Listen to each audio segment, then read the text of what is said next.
Hello everyone, how you going? And welcome back to Canada's 1 minute snippets of history that just leave you wanting more, and so we're starting out with Mccroney.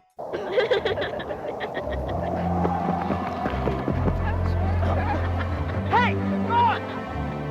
Go on! Mind your own business!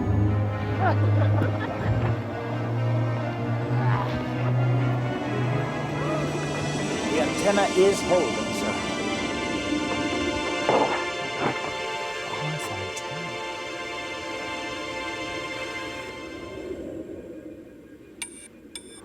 Yes. Bravo. Wow. Oh, look there. Yes, indeed. This is going to make your world a lot different than the one I grew up in. You know where England is? Sure, it's over there. And over there is where that sound is coming from. Right, Mr. Mccroney? Through the air, across the ocean, the first time ever.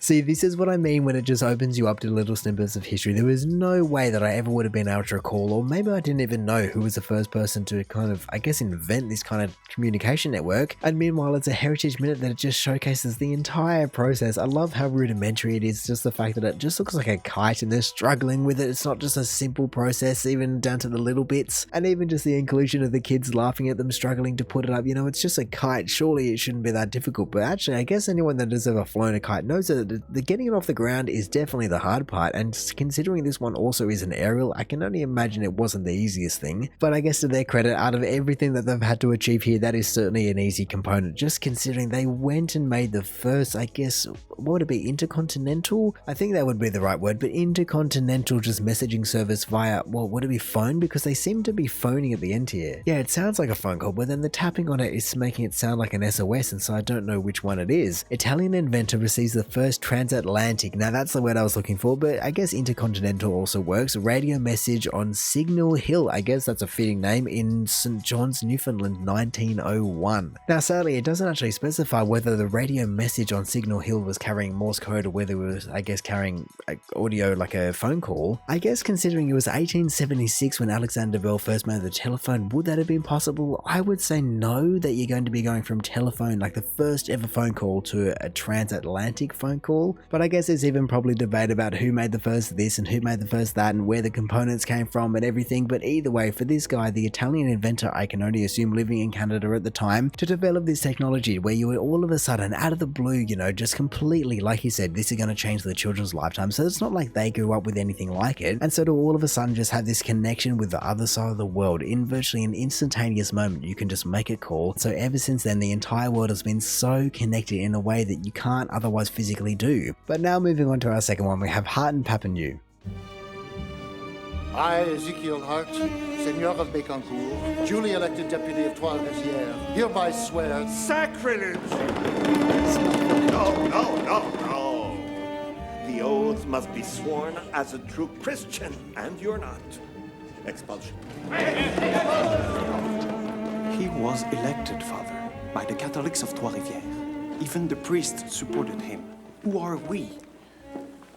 Monsieur Papino, you have learned well from your elders, or have you?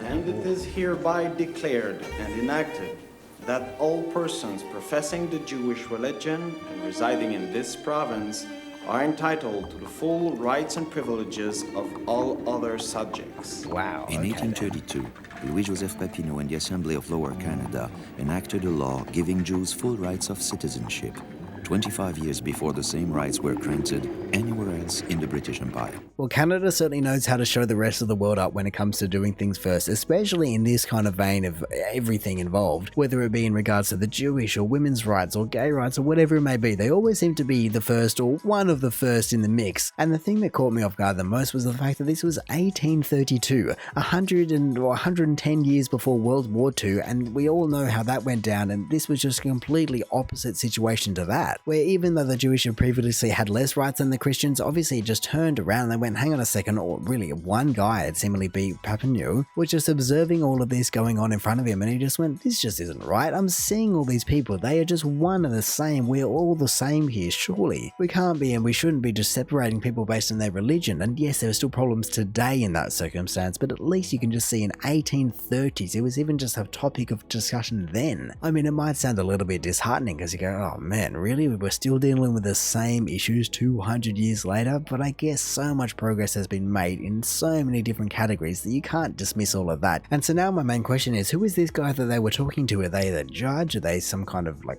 premier, prime minister, I guess whatever figure you want to call it? Because it seems as though further down the line he just becomes the exact same person but just a completely different version of him and just enacts all these rule changes, and so I don't know who would have the power to do such a thing. I mean, perhaps scrolling down will tell me something. So 2 decades after Ezekiel Hart is denied his seat in the assembly, Louis-Joseph Papino government enacts religious tolerance laws in Lower Canada, 1832. I didn't even think about the fact that it was Upper and Lower Canada at the time. I was just thinking, oh, okay, it's going to be Quebec or it's going to be Saskatchewan or whatever it may be. And hey, like I said, you just cannot dismiss this kind of progress, no matter how far back it is. It's just every little bit just chips away. But now moving on to our third one, we have Juno Beach. Do that Brit thing. Come on, Ralph. This is the BBC. Here is the news. Dauntless Canadian troops beat back hitherto invincible German forces on Normandy's Juno Beach today.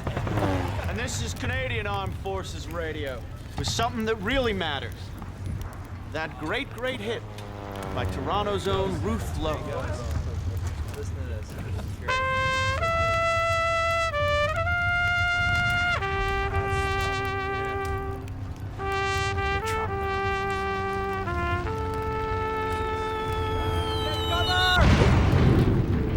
Play it again, Johnny.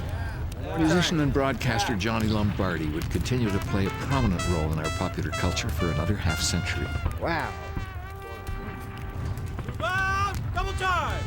But not before he and the men of the 7th Canadian Infantry had earned the world's gratitude for what they did at Juno Beach. Yeah, right.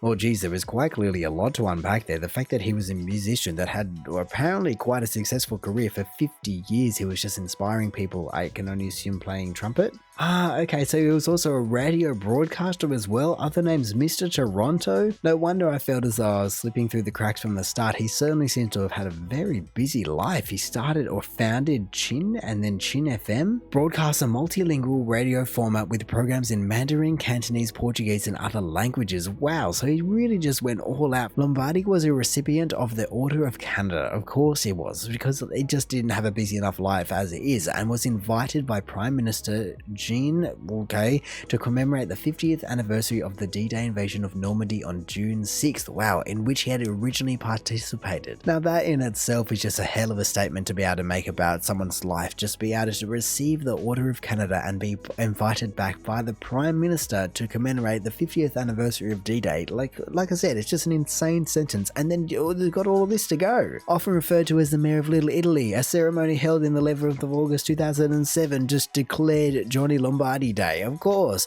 Lombardi was also bestowed with the, I can't even read half of these words, they're too big, awarded for the Federal Citation of Citizenship, one Broadcaster of the Year award, because why not just add another incredible medal, achievement, whatever you want to call it, onto his entire life story. And so now I'm just wondering why they didn't call the Heritage Minute Johnny Lombardi from the start. Why did they call it Juno Beach? I mean, he clearly isn't the only person involved at Juno Beach, and even in this Heritage Minute, you've got the people that are pretending to be from the BBC and all of those other guys that were just included in this Heritage Minute, and I think at the end they said stormed it. But not before he and the men of the 7th Canadian Infantry had earned the world's gratitude for what they did at Juno Beach. And I guess that is the incredible thing with music, that so often it has been used throughout war just to create some kind of camaraderie, something to just pass the time when you're just sitting there, your brain is so focused on all the destruction around you, and you just need something to escape, and you've got a trumpet, and that just provides, I can only imagine, hours and hours and hours of fun, or not even fun, but just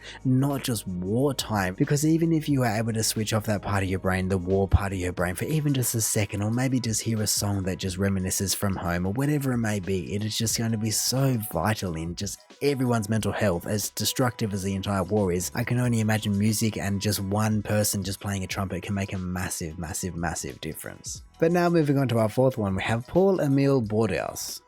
Refus global. Come on, that was in 48.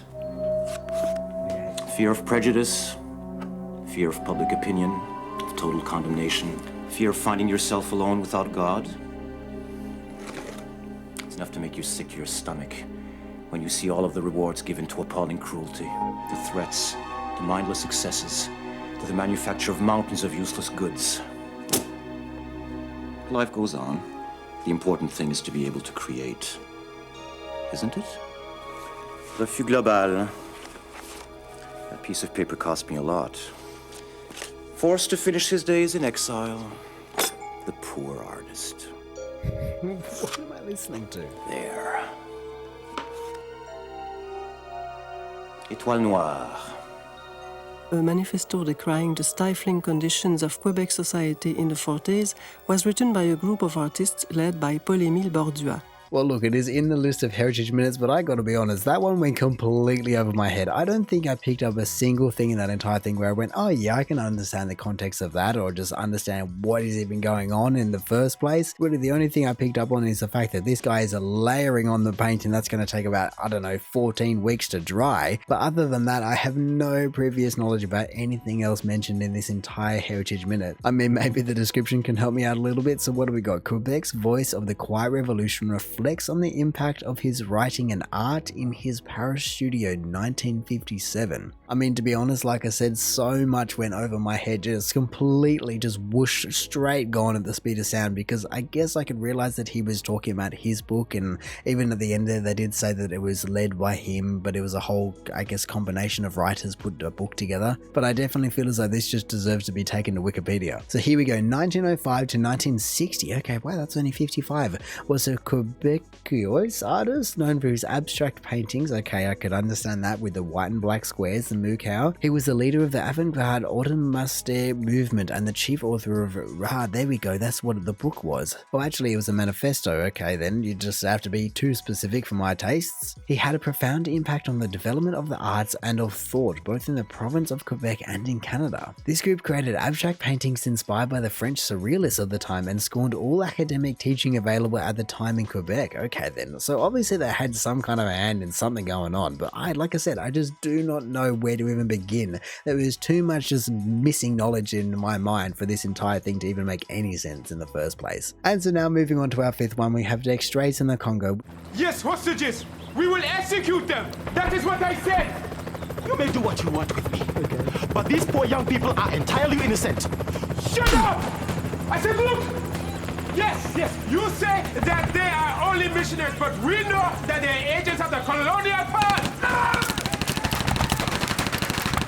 What? I cannot hear you! I cannot hear you! What? Get down, all of you! You cockroach! Already. Drop your weapon. Your men are disarmed and the place is surrounded. Wow. You will drop your weapon. It was Canada that proposed the United Nations Peacekeeping Force in 1956. General Jacques Dextraz of the Royal Fusiliers of Montreal would later become head of our armed forces. Who are you? Dextraz, United Nations Peacekeeping Force. Okay then. Well, look, like always, I had no idea what I was going to be walking into, but the fact that he said, yes, we're going to execute them just straight off the bat was like, oh wow, what have I walked into for the final one of all the heritage minutes? I mean, at least it took a turn for the better and not for the worse in the end, because I was going, oh, okay, is he going to go a little bit rogue and just, I guess, kind of get caught in the crossfire of a lot of things going on there, or what is going to end this entire conflict going on here? But obviously, Dextraz of the United Nations Peacekeeping Force was just able to, I wouldn't say diffuse the situation, but I guess guess they won the situation or they achieved their mission, which in terms of just rescuing these innocent civilians, and I guess the priest or the minister, whatever you want to call him, he also seems to be there. They were seemingly in quite dire circumstances, and according to this Heritage Minute, not much time left in it whatsoever, considering he literally just starts by pulling the gun up towards them. And so now I'm just wondering, who was he on the phone to in the first place? Was he just, I guess, negotiating with someone, going, okay, no, you have to give me this and this and this and this, and then I'll let these people go, and meanwhile they're coordinating in the background to just, I guess, storm the castle and just stop the entire thing in the first place? Or I guess first place isn't the right choice of words, because it definitely has already happened. It's just from even going any further. So just let's venture down to the trusty description to see what it's got for us. General Jacques Dextraz of the United Nations Peacekeeping Force rescues a group of hostages from the Katangan Rebels, 1963. I can't say that I've ever heard directly of this conflict, but honestly that's not too surprising given its name. I mean, maybe under a broader umbrella I would certainly know what's going on, but no, I've never heard of that one. Peacekeeping by the United Nations is a role held by the Department of Peace Operations as an instrument developed by the organization as a way to help countries torn by conflict to create the conditions for lasting peace. Are they serious with that sentence? That thing just kept on going, but okay, I guess they're there to help, hopefully. I feel as though I haven't really ever heard them on the news, and actually, considering there was only 8.8 million results in half a second, that's not many results. You know, if we go back to when was the first phone call, we got 7.4 billion in 0.2 more of a second, and so yeah, that's a big difference there. Okay, so they primarily work in Africa with 4 up in here. Okay then, yeah, I can understand that. I guess they offer military, police, civilian, standards of conduct, medals for goodness sake. Geez, they got everything. And there we go, that's the piece of the puzzle that I was wondering most about. When was it founded? 1948 or 29th of May 1948, and it has a Nobel Peace Prize. Okay, fair enough. But now I'm just able to come back to this one and go, oh, okay, so the entire thing makes a little bit more sense. I guess it was set up for what, 15 years before it was actually just used in this exact situation here. Oh, and they're still rocking the exact same helmet from the 1960s with a big UN. Okay, I guess you want to be recognized instantly, so there isn't any conflict where there doesn't need to be conflict. I mean, I'm now a little bit confused considering I just listened to it again and they said that it was set up or founded in 1956, but then online they said it was 1948, and so I don't know if they're referencing separate things or if it's kind of a Canadian force that then merged with the UN force or anything like that, or that maybe one of the dates is completely wrong. I'm going to kind of bet the online one, considering this is a Heritage Minute and they just always bang on. But regardless, the main man of this entire Heritage Minute is clearly Dextraz. He obviously had a very military-minded head on him just to be able to work his way up through the ranks and all the way to, I guess, kind of, they said military leader in Canada, but then also he's just dealing with the UN. So you look at the kind of stresses and pressure that he would be under, just constantly making the right calls, or at least attempting to make the right calls, also diffusing the situation, not using your military might, but against opponents that quite clearly are happy to use their military might to just scream and yell on the phone, just all their demands all day long. And so it would certainly just take the best of the best, and out of all the countries that were able to put their people through, they just went, no, Canada, you just win the deal. This guy is just absolutely unreal. But no, like I said, as far as I'm aware, this was the last Heritage Minute that I had to do out of the entire playlist of 96 Canadian Heritage Minutes, and they even just added a few along the way. Dextraz in the Congo was the final one that I believe that I had to watch, and so no, I've learned so much. There's so much information on Canada and just general. I'm sure that every country you could do this to, because they're just so incredibly written, so incredibly shot, just everything about them, the delivery of the information, but then also just making them captivating. It's just incredible, and I've just continually been amazed at what the Heritage Minutes have delivered to me. You know, some of them have gone over my head, some of them I've done some more research to, and some of them go, oh wow, I never knew that was a Canadian. But either way, just the incredible stories and people and culture and places that all the Heritage Minutes cover is just incredible. And so as I've said before, I just wish that Australia in particular, but honestly every country just did these, because they're just so well done, so well written. The formula, it just works so well, and man, even though some of them were done in the 80s, 90s, 2000s, and now they're having brand new ones, either way, they just retain their original feel and just original just perfection. But anyway, in saying that, I reckon I'm going to call it there. So thank you for watching this video. If you did enjoy it, feel free to do the YouTube algorithm and things down below. Also, if this is the first video of mine that you are watching, then make sure to go check out any other ones I've done. Also, make sure to go check out the original videos down in the description below, or hey, maybe even just want to consider subscribing so that you don't miss another one of these in the future. But all in all, have a good one and see ya.